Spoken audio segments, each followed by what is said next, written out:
आज हम उस नाम की कहानी लेकर आए हैं जिसके बारे में कहा जाता था कि वह दिखता कम है और मारता ज़्यादा है।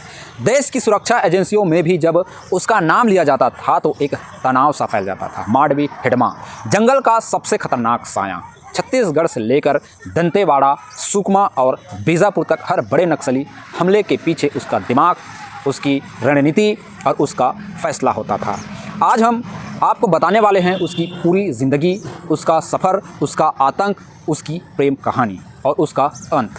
पूरी इनसाइड स्टोरी बिना कुछ छुपाए। नमस्कार, मैं हूं अरविंद कुमार और आप देख रहे हैं हिंदुस्तान दृष्टि। माडवी हिडमा का जन्म लगभग 1981 के आसपास हुआ था। जगह छत्तीसगढ़ का सुकमा जिला, पूर्ववर्ती गांव, एक बेहद गरीब आदिवासी परिवार। बचपन ऐसा कि स्कूल की छत भी टूटी हुई, पढ़ाई मुश्किल से 5वीं या 7वीं तक, घर में गरीबी, जंगलों में जीवन और सरकारी व्यवस्था से दूरी। इन्हीं सब ने धीरे धीरे उसकी सोच को मोड़ दिया। लोग कहते हैं कि बचपन में वह शांत था लेकिन सवाल पूछने वाला बच्चा था। जंगल में घंटों घूमना, पेड़ों के रास्ते याद करना, जानवरों की चाल समझना, यह सब उसके भीतर एक अलग तरह की ताकत पैदा कर रहा था। करीब 16-17 साल की उम्र में जब बच्चे स्कूल, खेल और सपनों में खोए रहते हैं, उसी उम्र में हिडमा नक्सली संगठन में शामिल हो गया।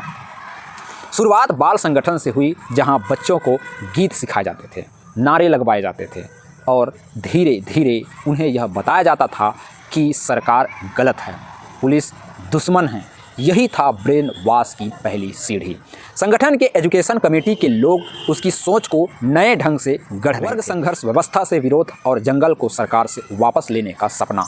वह तेज था, साहसी था और सबसे बड़ी बात, जंगल उसकी आंखों में बसता था। धीरे धीरे वह गुरिल्ला ट्रेनिंग तक पहुंच गया।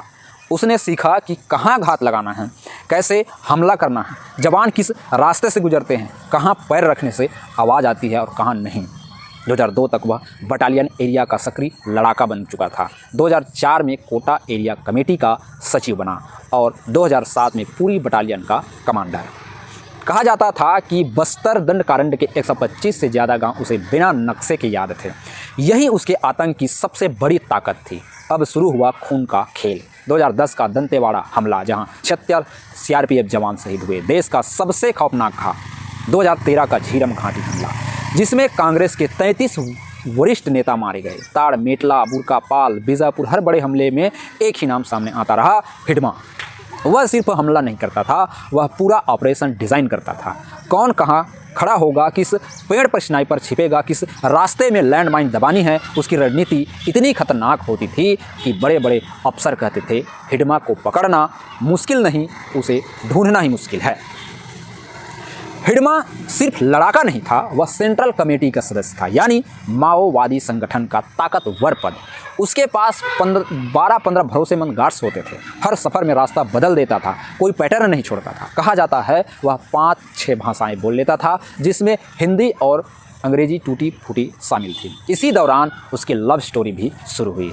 उसकी पत्नी मदकम राजे, जिसे लोग राजक्का कहते थे, दोनों संगठन में मिले। जंगलों के बीच शादी हुई और दोनों साथ साथ लड़ते रहे, लेकिन यह प्रेम कहानी भी आखिर में दुखद मोड़ पर खत्म हुई।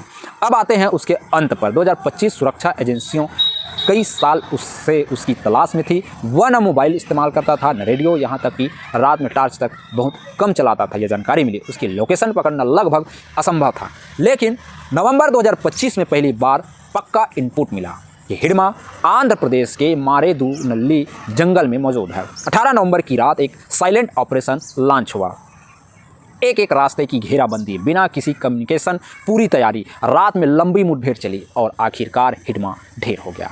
उसके साथ उसकी पत्नी और 4 साथी भी मारे गए। सुरक्षा बलों का 10 साल पुराना लक्ष्य उस रात पूरा हुआ। हिडमा की कहानी लोगों ने 2 नज़रों से देखी। कुछ के लिए वह जंगल का हीरो था, तो पुलिस प्रशासन और आम ग्रामीणों के लिए एक खोखा आतंक। उसकी कहानी सिर्फ आतंक की कहानी नहीं है, यह गरीबी, अज्ञानता, ब्रेन वॉश और सरकारी प्रणाली की विफलताओं की कहानी है। एक आदिवासी लड़का जिसे स्कूल नहीं मिला, जिसे अवसर नहीं मिला और जो हिंसा की राह पर चल पड़ा, उसका अंत भी उसी जंगल में हुआ जिसे वह अपना घर मानता था। यह थी माडवी हिडमा की पूरी इनसाइड स्टोरी। जन्म से लेकर मौत तक, प्यार से लेकर आतंक तक, जंगल से लेकर संगठन तक। अगर आपको यह वीडियो पसंद आई हो तो वीडियो को लाइक शेयर करें और हमारे चैनल को सब्सक्राइब करना बिल्कुल ना भूलें। मिलते हैं अगले वीडियो में। धन्यवाद।